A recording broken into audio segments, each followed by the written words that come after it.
Les créatures se tenaient autour de mon lit, dans leur combinaison spatiale qui ressemblait à des vêtements de ski avec un globe au-dessus de la tête, comme un bocal à poisson rouge renversé. Cela faisait penser à un carnaval, avec d'étranges costumes et d'invraisemblables masques.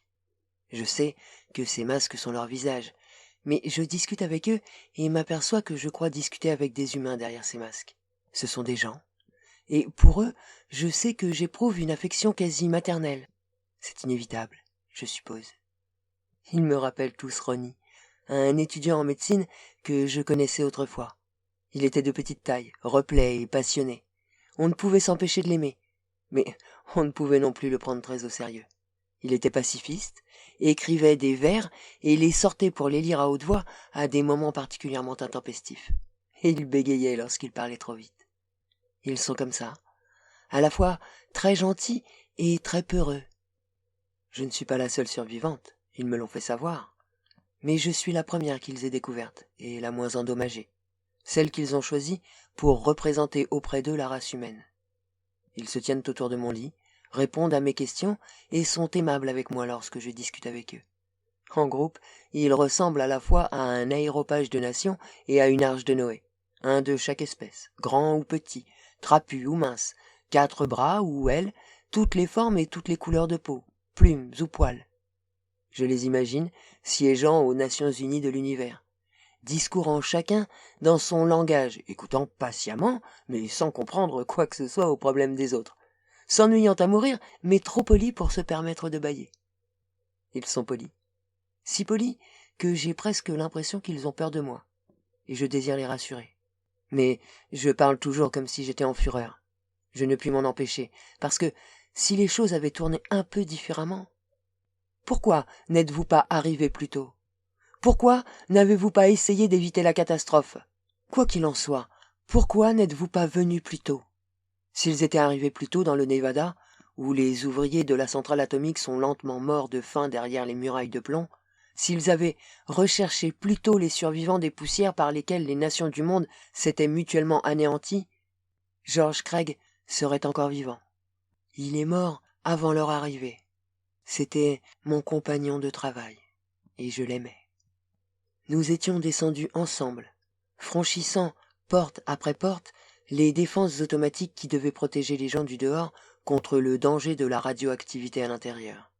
Mais le danger politique était beaucoup plus réel que celui d'une erreur scientifique concernant la pile atomique, et il n'avait pas été calculé par les constructeurs. Nous étions dans les profondeurs de la Terre lorsque les premières émanations radioactives dans l'atmosphère avaient provoqué la fermeture de toutes les lourdes portes automatiques doublées de plomb qui nous séparaient de l'extérieur. Nous étions à l'abri, mais nous allions y mourir de faim. Pourquoi n'êtes-vous pas venu plus tôt? Je me demande s'ils connaissent ou soupçonnent mes sentiments. Mes questions n'en sont pas véritablement, mais je me sens obligé de les poser. Il est mort. Je n'ai pas l'intention de le leur reprocher. Il semble débordant de bonnes intentions et de bienveillance. Mais j'ai vaguement l'impression que la connaissance de ce qui s'est passé pourrait annuler ce passé. Que je pourrais faire tourner en sens contraire les aiguilles de l'horloge, et qu'alors je pourrais modifier le cours des événements.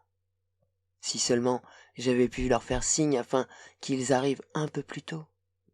Ils se regardent gênés, détournant leur tête au curieux visage, avançant, reculant, mais nul ne se décide à répondre. Le monde est mort. George est mort. Pauvre créature pitoyable et décharnée dont on voyait les os à travers la peau lorsque, à la fin, nous nous étions blottis l'un contre l'autre, la main dans la main, croyant que ceux du dehors nous avaient oubliés, espérant qu'ils se souviendraient.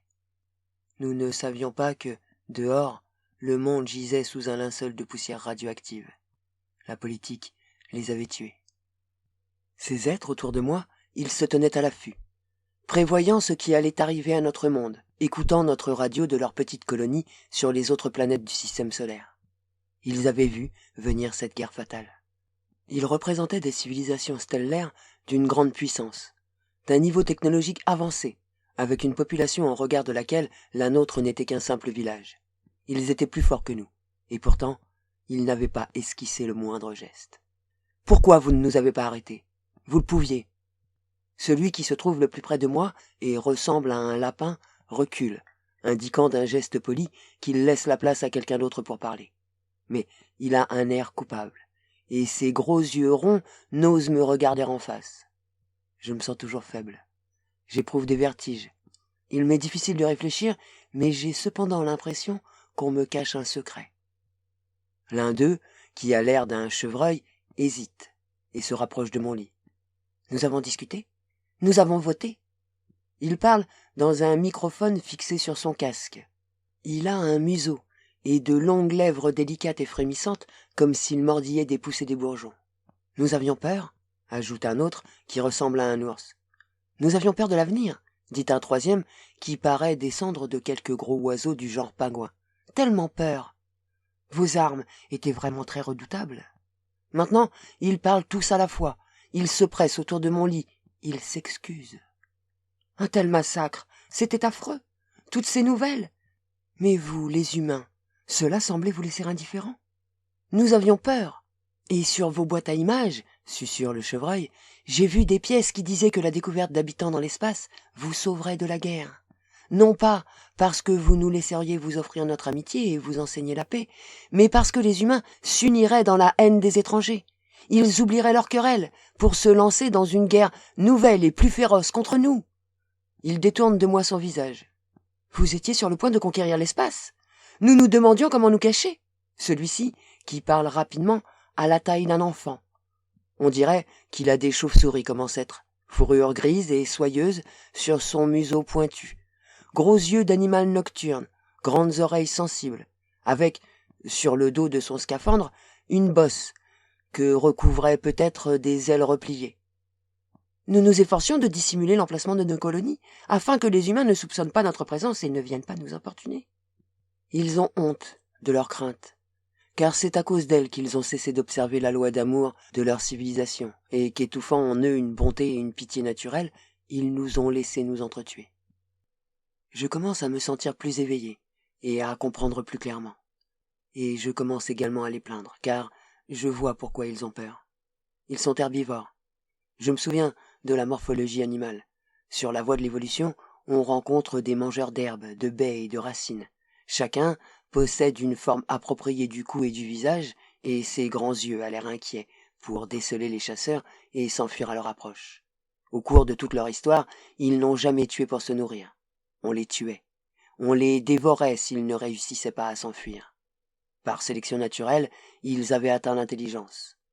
Seuls avaient survécu ceux qui avaient échappé aux carnivores tels que lions, faucons et humains. Je lève les yeux et il détourne les yeux et la tête d'un air embarrassé, évitant mon regard. Celui qui fait penser à un lapin est le plus proche de moi, et je fais un geste pour le toucher, heureuse de constater que je suis maintenant assez forte pour remuer les bras. Il me regarde et je lui demande « Existe-t-il des carnivores? Des mangeurs de chair parmi vous ?» Il hésite, comme cherchant ses mots afin de répondre avec tact. Nous n'en avons jamais découvert de civilisés. Nous en avons fréquemment trouvé dans des cavernes et sous la tente, et ils se battaient entre eux. Parfois nous en rencontrons en train de guerroyer parmi les ruines de leur ville. L'ours dit d'un ton pesant « Il se pourrait que les carnivores évoluent plus rapidement et tendent plus fréquemment vers l'intelligence, car on rencontre des planètes radioactives dépourvues de vie, et des endroits que vous appelez zones d'astéroïdes, là où devrait se trouver une planète. Mais il n'en reste plus que les fragments épars, ce qui semble montrer qu'elle aurait été mise en pièces par une explosion. » Il me regarde avec hésitation, commençant à chercher ses mots. À notre connaissance, votre espèce était la seule espèce carnivore qui était civilisée, qui possédait une science et était sur le point de se lancer dans l'espace, interrompt doucement le chevreuil. Nous avions peur. Il semble s'excuser. Le lapin, qu'ils ont choisi comme porte-parole, déclare « Nous vous donnerons tout ce que vous voulez, tout ce qu'il sera en notre pouvoir de vous donner. » Ils sont sincères. Nous autres survivants, nous serons des privilégiés. Nous aurons accès à toute leur cité, tout sera gratuit. Leur sincérité est merveilleuse, mais m'intrigue. S'efforce-t-il de racheter une action qu'ils considèrent comme un crime, d'avoir laissé l'humanité se suicider et d'avoir perdu pour la galaxie la richesse d'une race? Est-ce pour cela qu'ils se montrent si généreux? Peut-être, Aideront-ils notre espèce à renaître? Le passé n'est pas oblitéré. Les rares survivants finiront bien par repeupler la Terre. Sous la tutelle de ces races pacifiques et libérées des antagonismes nationaux, notre espèce est encore promise à un brillant avenir. Aucun de mes enfants, aucun de mes petits-enfants jusqu'aux générations les plus lointaines ne fera plus la guerre. Nous aurons au moins appris cette leçon. Ces timides créatures ne soupçonnent pas combien l'humanité a désiré la paix. Elles ignorent que nous avons été victimes d'institutions anachroniques et de contradictions politiques que nous n'avons jamais su résoudre.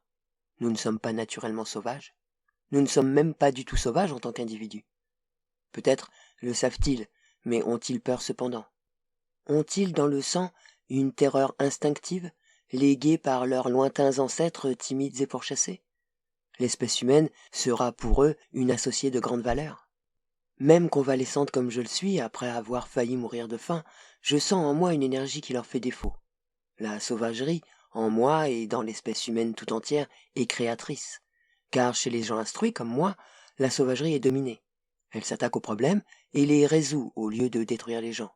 Tout être élevé en dehors des traditions politiques, hérité de la sanglante enfance de l'humanité, serait aussi cordial, aussi disponible que je le suis envers ces créatures étranges. Il me serait impensable de vouloir faire du mal à ces bons gros lapins, à ces écureuils. Nous ferons tout ce qui est en notre pouvoir pour compenser. Nous nous efforcerons de vous aider, dit le lapin, s'embarrassant un peu dans l'expression, mais toujours civilisé, cordial et bienveillant. Je me dresse brusquement sur mon séant, tendant impulsivement la main pour saisir la sienne. Soudain effrayé, il fait un saut en arrière. Tous reculent, jetant un regard derrière eux, comme pour s'assurer d'une porte de sortie. Leurs grands yeux lumineux s'écarquillent et vont rapidement de moi jusqu'aux portes, remplies d'effroi. Ils doivent penser que je vais bondir hors du lit pour les dévorer. Je suis sur le point de rire et de les rassurer, de déclarer que tout ce que je désire, c'est leur amitié. Lorsque je ressens dans l'abdomen un élancement provoqué par mon brusque mouvement. J'y porte une main sous les draps. Il y a la cicatrice d'une incision. Elle est presque guérie. Une opération? La lassitude qui m'accable n'est pas uniquement le résultat d'un jeûne prolongé. Pendant une fraction de seconde, je ne comprends pas. Puis, je vois pourquoi ils montraient cet air contré. Ils avaient décidé d'un génocide, l'assassinat de notre race. Tous les survivants découverts ont été stérilisés. Il n'existera plus d'être humain après notre mort. Je demeure glacé, une main toujours étendue pour saisir celle du lapin. Mon regard étudiant encore son expression avec sur les lèvres des mots à demi formés destinés à le rassurer. Plus tard viendra le temps de la colère ou du chagrin. Mais en cet instant, je les comprends. Selon toute vraisemblance, ils ont raison, entièrement raison. Nous sommes des carnivores. Je le sais, car en cette minute de haine, j'aurais voulu pouvoir les exterminer tous.